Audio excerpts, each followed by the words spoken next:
안녕하세요, 제프리입니다.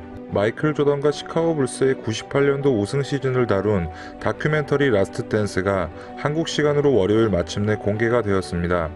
라스트 댄스는 당초 NBA 파이널이 열리는 6월달에 최초 공개를 공지하였으나 전대미문의 사건으로 2개월 앞당겨졌는데요.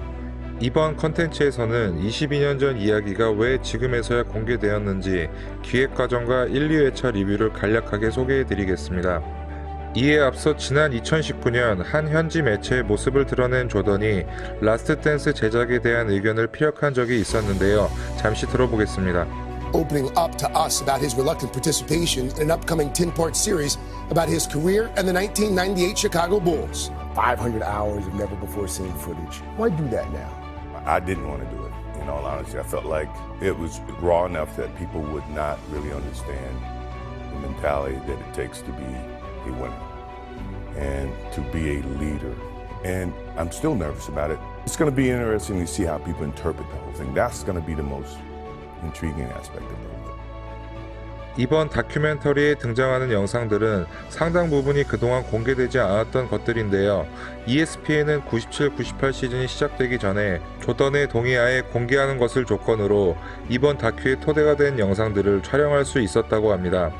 지난 2000년 63빌딩의 아이맥스 상영관에서 상영되었던 조던 투 더 맥스 이후로 20년 만인데요. 사실 당시 조던 투 더 맥스 역시 마이클 조던의 마지막 시즌이었던 97-98 시즌에 초점을 맞춘 다큐멘터리였습니다. 하지만 라스트 댄스와의 차이점이 있다면 맥스는 보다 경기 하이라이트를 바탕으로 한 조던 개인에 포커스를 맞췄다는 점인데요. 라스트 댄스는 조던 개인뿐만 아니라 구단의 상황과 운영, 팀원들과 프론트와의 심리적 관계까지 상세히 다루고 있습니다. 야후 스포츠 컬럼니스트인 댄 웨첼은 지난 19일 본인의 기사에서 상당히 흥미로운 라스트 댄스의 제작 비하인드 스토리를 공개하였습니다. 몇 가지 축약해서 살펴보면 이번 라스트 댄스에서 빼놓을 수 없는 인물이 바로 마이크 톨린인데요. 마이클 톨린은 만달레이 스포츠 미디어의 공동 최고 경영자로서 영화 코치 카터, 아이버슨, 드라마 스몰빌과 ESPN의 30-for-30를 기획한 유명 프로듀서입니다. 지난 2016년 6월 21일 조던을 만날 수 있을지 불확실한 상황 속에서 톨린은 샬럿행 비행기에 몸을 실었는데요. 셀 수 없는 미팅 경험으로 똘똘 뭉친 톨린이었지만 상대가 세계 최고의 스포츠 스타인 마이클 조던이었기에 긴장을 하지 않을 수 없었습니다. 그 미팅은 5분이면 끝날 내용이었다 라고 톨린은 밝혔는데요. 조던은 돋보기 안경을 써가며 꼼꼼히 제안서를 확인했고 톨린과 함께 장작 40여 분 동안 세부 사항들을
조던은 열심히 뛰어서 승리한다 라는 스포츠의 기본 원칙을 고수했기 때문이었습니다.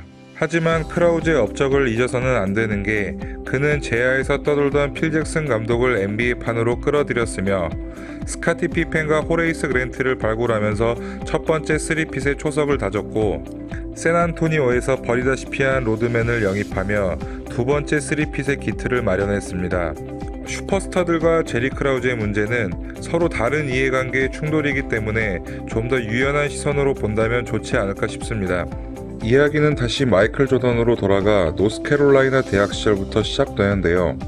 이번 라스트 댄스를 기대하게 만드는 점은 기존에 많이 공개됐던 경기 장면뿐만 아니라 일상에서 자전거를 타며 나누는 잡담들, 어머니에게 용돈을 부탁하는 평범한 대학 신입생의 모습, 그리고 희귀한 조던의 인터뷰 장면들을 접해볼 수 있습니다. 3년간 노스캐롤라이나 대학을 다닌 조던은 1984년 NBA 드래프트에 참가하게 되는데요. 아직까지도 회자되고 있는 1순위 올라주언과 2순위의 샘보이, 3순위로 뽑힌 조던의 드래프트 뒷이야기도 간략하게 소개됩니다. 라스트 댄스의 스토리 타임라인은 다소 독특한데요. 시간 순서대로 전개되지 않고 20년 전으로 돌아갔다가 다시 20년으로 되돌아가기도 하며 불스 왕조의 세월을 전부 아우르고 있습니다. 첫 에피소드는 지난 1997년 프랑스에서 열린 맥도날드 오픈 대회 이야기로 마무리됩니다. 피펜과 로드맨이 부상으로 빠졌지만 라커룸에서 선수들이 나누는 담소를 여과 없이 들을 수 있다는 점이 이번 라스트 댄스의 최고 매력이 아닐까 싶습니다. 다음으로 2부를 살펴보겠습니다. 두 번째 에피소드는 조던을 잘 보자 하며 리그 최고의 스몰 포드로 이름을 알린 스카티 피펜의 분량이 상당히 많은데요. 라스트 댄스의 배경인 1997-98 시즌은 피펜의 장기 부상으로 익히 알려져 있죠. 하지만 부상 이슈를 논하기에 앞서 중점적으로 다루고 있는 문제는 다름 아닌 피펜의 장기 계약과 이 계약이 가져온 나비 효과입니다. 피펜은 지난 1991년 7년이라는 적지 않은 장기 계약을 맺게 되는데요. 이 계약은 당시 구단주였던 제리 레인스도프의 만류에도 어려운 집안 사정과 미래에 대한 불안감으로 피펜이 스스로 내린 결정이었죠. 하지만 1992년 드림팀이 발족하고 NBA는 전 세계적으로 발돋움하며 폭발적인 인기를 누렸고 이로 인하여 리그 셀러리 캡은 폭등하게 됩니다. 7년 장기 계약이라는 족쇄에 묶인 피펜에게 이러한 시장 상황은 그림의 떡에 불과했고 리그 최고의 포워드가 팀 내 연봉 6위라는 씁쓸한 현실을 받아들일 수밖에 없었습니다. 결국 이러한 불만은 트레이드 요구로 이어졌고 라스트 댄스에서는 이러한 내부적 갈등과 당시 피펜에 대한 마이클 조던의 솔직한 생각을 들어보실 수 있습니다. 주제가 다소 어두울 수 있지만 그다지 잘 알려지지 않았던 센트럴 알칸소 대학 시절의 경기 모습들을 볼 수 있다는 점에서 피펜의 팬분들께는 특별한 시간이 될 것 같습니다. 다음 순서에서는 피펜 없이 치른 올스타 브레이크 이전에 힘들었던 시기를 다루고 있는데요. 공수에서 부족했던 부분을 채워준 최고의 살림꾼 피펜의 부재에 고전하는 불스의 모습과 그로 인해 조금씩 분열되는 팀 내부 상황을 그리고 있습니다. I wanted to keep that energy going in Chicago. So I had to go in his office and sit down with him. And I said, Jerry, I feel like I should play more than 14 minutes. I'm practicing 2 hours. He says, MJ, I think I have to protect the long term of investment that we've invested in you. 두 번째 에피소드 후반부에서는 조금 전 연설문에 언급된 마이클 조던의 부상 이야기가 소개됩니다. 사실 이 내용은 과거에 발매됐던 다큐멘터리나 언론 매체에 상당히 자주 노출됐었던 내용인데요. 혈기 넘치는 조던은 재활을 마치고 간절하게 경기에서 뛰길 원했지만 구단은 사실상 시즌을 포기하고 조던의 건강을 지키길 원했습니다. 이러한 조던과 구단 사이의 갈등을 라스트 댄스에서는 굉장히 디테일하게 소개하고 있으며 NBA 플레이오프 기록인 63점에 대한 비하인드 스토리와 하이라이트 역시 생생하게 전해주었습니다. 시간은 52년 전으로 돌아가 조던의 유년 시절을 조명하는데요. 형제들과의 경쟁이 오늘날 자신을 만들었다고 밝혔던 조던의 어릴 적 이야기들과 조던이 얼마나 걱정스러운 아들이었는지를 짐작케 하는 아버지 제임스의 인터뷰도 만나보실 수 있습니다. 오늘은 다큐멘터리 라스트 댄스의 제작 비하인드 스토리와 첫째 주 2개 에피소드를 간단히 살펴보았습니다. 즐겁게 보셨다면 구독과 좋아요, 댓글 참여 부탁드리고 저는 다음 주에 다시 찾아뵙겠습니다.